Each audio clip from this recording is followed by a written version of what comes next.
Good evening, everyone. Alan at Alan Sober Pilots Journey. Resting up today after, excuse me, Saturday's powerlifting competition. I did very good. 4 New England records for the Revolution Powerlifting Federation, and one of world record for them in the bench press in the professional 55 to 59 super heavyweight class. Had one of the best comments I've had on here. There's a man named John. I did a video. I've been doing kind of videos on the steps. This one's going to be on step 3. Made a decision to turn our will and our lives over to the care of God as we understand Him. But John had made a comment that he's 40 years old. He went. Let's see. He went to rehab for the first time, I believe, at age 20. He's been 5 times. He's 40 now, or he tried to get sober 20 years ago, something like that. And this is a similar ride that I took. He's 40 now, and opioids is one of his main evils, demons. I had that demon for many years, over a decade, well over a decade. The opioid addiction, the roller coaster ride, man. It's terrible. It's hard to get off of them, very hard. But anyways, he's been to 5 different rehabs in the 20 years. The longest he's ever gotten off of them was 8 months, which is very good. 8 months is a long time, you know. First of all, I'd like to say that I got sober, clean and sober, on January 11th of 2015, off of everything. And when I was 40 years old, I was sitting in Palm Beach County Jail with a what do you call it, retail theft charge of under I don't know, $500 or whatever, under $300, retail theft misdemeanor. I had to sit in there a month. Nobody was left in my life to bond me out. My dad was still around. He wasn't going to bond me out.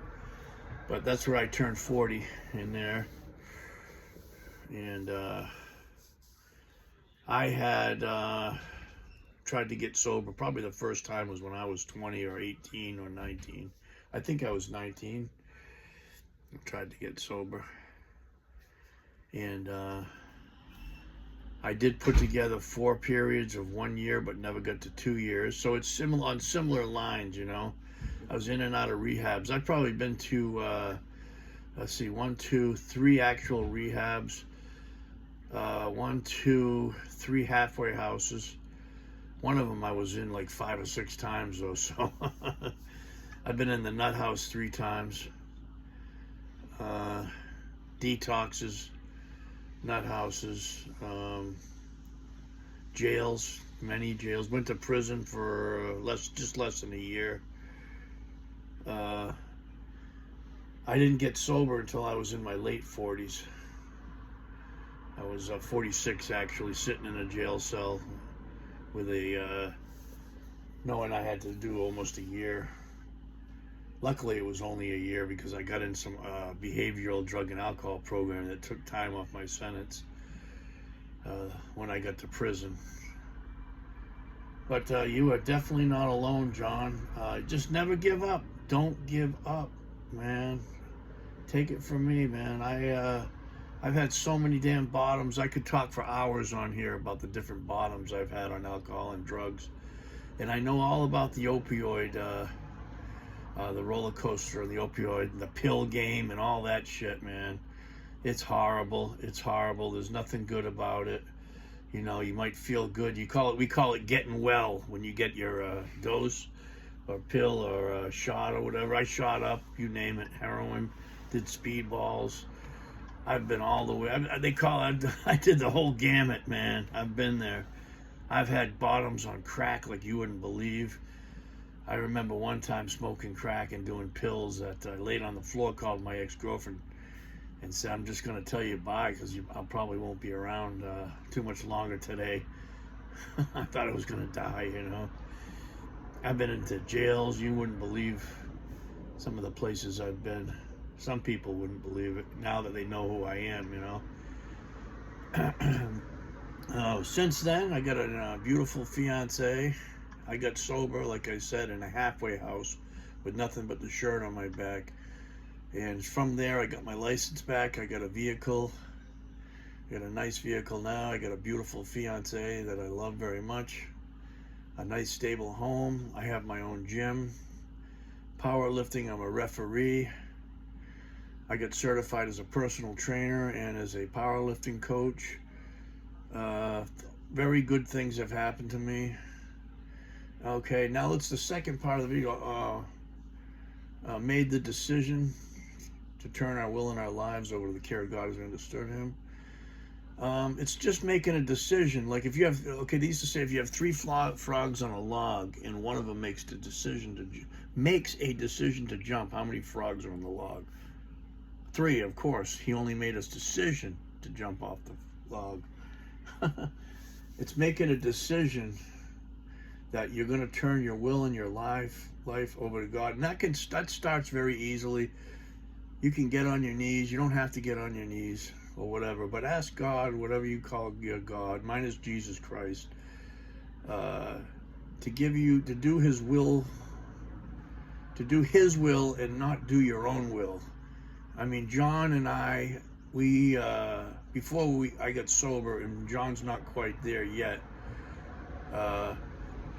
take our will back very easily if we don't have a higher power in our lives. And it's a daily reprieve, man. You have to ask for that help every day. Ask for His help. Ask for His help every day to keep you away from that first drink or drug. And if you ask for His will and not your own, His will is for you not to get messed up on drugs and alcohol, So that's when you've made that decision that you can't do it on your own. The second step is believing. Came to believe, and like I said, the third step is making a decision that you're going to turn your will every day over to a higher power. That's a daily thing. You got to do that on a daily basis. And then at night, when the day's over, thank your higher power for keeping you away from that drink or drug. It does work. It's very simple for complicated people, but it does work. And like I said, John, I've been there where you're at. It's horrible, especially if you have 8 months, a year, or whatever, and then you go back out. We lose everything so fast. I had my financial shit together. Those four times. I had several times. I had 9 months, and 6 months, and 3 months. Unbelievable amount. I could tile this floor with white chips, and then with red and blue chips, which are 6 and 3 months. Like in little centerpieces, on the floor. I could make a mosaic that I screwed up so many times. But luckily I didn't give up this last time, man. Luckily, it's only by the grace of God that I'm still sitting here talking to everybody, And now I'm powerlifting, of course. I've been doing that since I was 51. And that's going well. My videos are all up there, thousands of them. The one video I put up about a month and a half ago, don't ask me how it's got almost coming up on, it just went past 2.5 million views. Don't ask me how it did that, but somehow it got 2.5 million views. Just a 515 deadlift. But this weekend I competed on Saturday. I had a 525-pound squat, a 370 bench, and a 555 deadlift. 4 records according with a total for New England, and then 1 world record, the bench press in the professional division for 55 to 59. I have all the amateur records for them, so I decided to go in the non-tested pro division. And just never give up, man. Well, no matter what your dilemma is, don't give up. It's never too late unless they put you in that box, And a lot of people don't make it in this disease of alcohol and drugs. A lot of people don't make it. But with that, everybody have a wonderful, blessed week. And I'll be training again later on in the week. I'm taking a little break now. God bless. Thank you.